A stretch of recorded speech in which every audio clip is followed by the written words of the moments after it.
আমার কোনো জায়গায় বেড়াতে গেলে খুবই ভালো লাগে। আর বেড়ানো যাওয়ার আগে খুবই এক্সাইটেড থাকি যে কখন যাব, কীভাবে হচ্ছে প্রিপারেশন নেব, কীভাবে যাব, সব কিছু নিয়ে হচ্ছে আমি খুবই এক্সাইটেড থাকি। তো আসসালামু আলাইকুম, সবাই কেমন আছেন? আশা করি সবাই ভালো আছেন। অনেক দিন পর হচ্ছে বের হয়েছি, মানে আমার স্বামীর বাড়ি থেকে, মানে হাজব্যান্ডের বাসা থেকে। আমি হচ্ছে পরশুদিন হচ্ছে বাবা বাড়ি থেকে আসছি। তো একটা বিশেষ কারণে এত তাড়াহুড়া করে আসা। যাই হোক, অনেক আগ্রহ, অনেক প্রতীক্ষা, তারপর হচ্ছে অনেক এক্সাইটেড হয়ে আজকে হচ্ছে বাড়ি থেকে বের হয়েছি। তো একটু সাজুগুজু করে নিয়েছি। তো খুবই ফুরফুরে মন ছিল, খুবই এনার্জি ভরা মন ছিল, খুবই এনার্জি ছিল শরীরে, সব কিছু মিলিয়ে খুবই ভালো লাগছিল।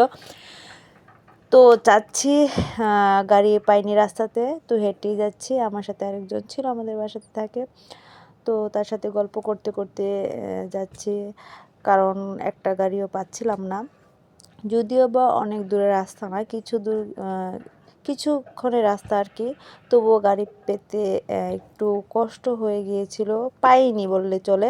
তো আমার হাঁটতে ভালো লাগে না, তো এজন্য হচ্ছে আমার গাড়িটা পাওয়া খুব জরুরি ছিল। যাই হোক, যদিও বা সঙ্গে একজন ছিল, কোনো সমস্যা হয়নি, গল্প করতে করতে চলে গিয়েছিলাম।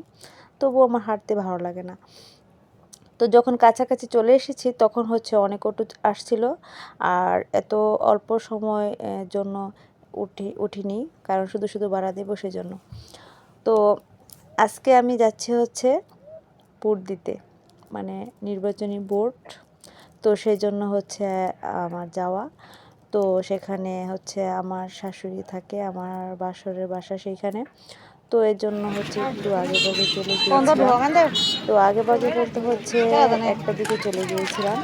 তো আরও আগে যাওয়া দরকার ছিল, কিন্তু যখন গিয়েছি তখন হচ্ছে একটা সুযোগ ছিল, লাঞ্চের টাইম ছিল, তখন অনেক হচ্ছে ফ্রি ছিল, মানে এত সিরিয়াল ধরতে হয়নি, খুব তাড়াতাড়ি হচ্ছে আমি ভোটটা দিতে পেরেছি। যাই হোক, আলহামদুলিল্লাহ, ভোটটা দিতে পেরে আমি অনেক খুশি। কারণ কবে আগে একবার ভোট দিয়েছি নাকি সেটাও আমার মনে নেই। তো অনেক দিন পর হচ্ছে এরকম পরিবেশে ভোট দিতে পেরে অনেক ভালো লাগছিল। তারপর হচ্ছে আমি চলে গিয়েছিলাম আমার বাসরদের বাসায়। সেখানে হচ্ছে আমার বাচ্চারা আগে থেকে চলে গিয়েছিল, আমি হচ্ছে একটু লেটে গিয়েছিলাম। তো সেখানে অনেক রান্নাবান্না হয়েছিল, খাওয়া দাওয়া করছি। তারপর হচ্ছে বাসায় ব্যাক করি। তো সন্ধ্যা হয়ে গিয়েছিল, আর আমার ছেলেরা বলছিল পিঠা তৈরি করতে, কারণ তাদের নানুর বাড়িতে পিঠা তৈরি করা হয়নি। অনেক তাড়াহুড়া করে চলে এসেছি, যেহেতু একদিন পর হচ্ছে নির্বাচন, সব কিছু বন্ধ হয়ে যাবে সেজন্য। তো এখানে আমি পুলি পিঠা বানাচ্ছিলাম। তো পুলি পিঠাটা আমার বড় ছেলের খুবই ফেভারিট একটা পিঠা। তো তারপর হচ্ছে তার কাছ থেকে যে রিভিউটা পেয়েছি, আসলে আমি খুবই আনন্দিত। আমার রান্না যদি কারো ভালো লাগে আর প্রশংসা করে, আমার অনেক ভালো লাগে। তারপর হচ্ছে বাচ্চাদের জন্য নুডলস তৈরি করব। এই নুডলসটা হচ্ছে আমার বাচ্চারা খুব পছন্দ করে, আর তাদের পছন্দ করার জিনিস আমি তৈরি করে দেবো না, যত কষ্ট হোক আমি চেষ্টা করি তৈরি করে দেওয়ার জন্য। আল্লাহ হাফেজ, সবাই ভালো থাকবে।